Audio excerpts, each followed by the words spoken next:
It's no secret the electricity sector is experiencing major transformations. Solar and wind and other distributed generation assets like batteries are being added, which help shift the intermittent supply and reduce the carbon intensity of renewables, which is a great thing. All the while, large-scale centralized power generation from sources like natural gas and nuclear are being added to keep costs affordable and keep power reliable. And technology and innovation is the real driver behind all this change. It is such a fun time to be an energy engineer. I'm Dr. Rich Simmons, and in this video we will discuss our demand for electricity. Of course, we use energy in other forms too, like the fuel that we use in our cars and trucks. So be sure to check out our other video on transportation energy use.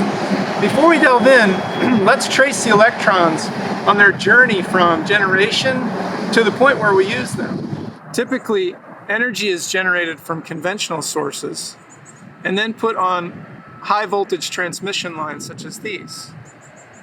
The problem is we can't use that power in that form, so it's transformed through a substation like the one that we see here, at which point the voltage is dropped and put out through the distribution network, which provides electricity to our homes and workplaces.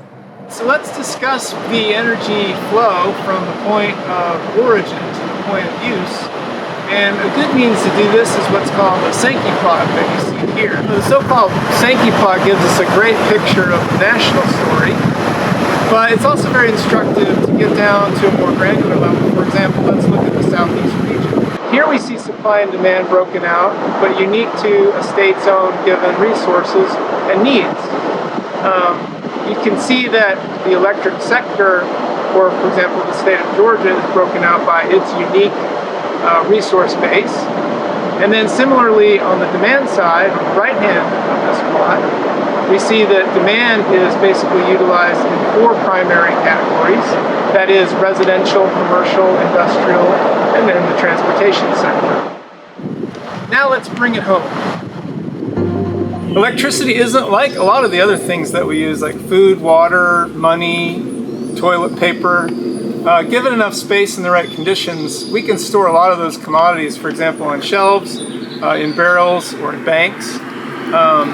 Electricity actually needs to be matched, as we said, and what makes this even trickier is that our demand fluctuates throughout the day. For example, when we use large energy consuming devices like heating and cooling, and not only that, our demand fluctuates with the seasons of the year. You can see that on these plots, for example, where we show the hour of a given day, and then we show how that seasonal variation comes into play. Supply or generation is produced to match what utilities expect the demand or consumption to be. Now, our habits can be fairly predictable. For example, when we use large energy consuming devices like in the heating and cooling systems of our homes, but that predictability is not always perfect. So one great tool for helping address this issue are smart meters. And now there are more than 80 million smart meters deployed in US homes and businesses, with about 5 out of every 10 US utility customers now having one. Georgia is in one of about half a dozen states where the ratio is higher than 8 in 10. Smart meters allow the utility to monitor demand at a much higher resolution in the space-time continuum. So we think that Albert Einstein and Marty McFly would be very proud of this. A great analogy for understanding what's happening here would be one of these like large group bicycles, for example, that you may see in a resort town, where you might have up to 8 people that are able to contribute some of their effort to the movement of the vehicle. Now when the driver is on level ground, of course maybe only half the people may be needed to move the vehicle, and the other half can loaf off, slip their drinks, and just chill out a little bit. Whereas when that vehicle starts to encounter a hill, now maybe 6 or all 8 of the people on board would need to kind of kick in and help move the thing up the hill. We may even have to think about downshifting into a lower gear so that the torque matches the need. Whereas once we peak the hill and start on the descent, we may actually need to ask people to stop pedaling. We may even need to apply brakes. So you can see how this is the kind of the decision that's going on at the utilities when they dispatch electric power to ensure that the resources that they're putting on the grid are actually met by the demands on the other side. So now let's follow those electrons inside the house. All right, now this is a disappointing icon that we're all familiar with, right? It's actually a great analogy for understanding how energy storage could help us balance supply and demand at the grid scale. What's happening is we'll park the good of electric power in this phone, maybe at night, usually, and then it's there for us to use the next day whenever we wish, and then it goes back into reserve, right? So with that as an analogy, we could talk about the way that energy storage is being deployed at a much larger scale, the kinds of megawatt hour scale for the grid. In this chart, we see the tremendous growth rate over the last decade. We're showing a progression here from about 2010. Batteries were the primary use for this grid scale energy storage for balancing electric power. And they had a very high cost a decade ago.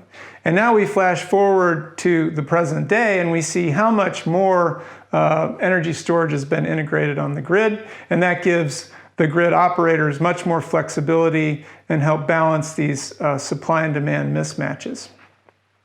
Let's talk about the different ways that we interact and consume this energy. In a given day, we would normally wake up, probably turn off our alarm, turn on the lights, maybe unplug our cell phone, or maybe if we forgot to plug it in, maybe we would plug it in before we got ready for our day. We might take a shower, might use hot water. We would certainly make a cup of coffee. The reality is that our residences afford an amazing standard of living, and a lot of their charm is made better by the great appliances that makes life easy. A lot of these appliances have made tremendous steps in terms of increased efficiency.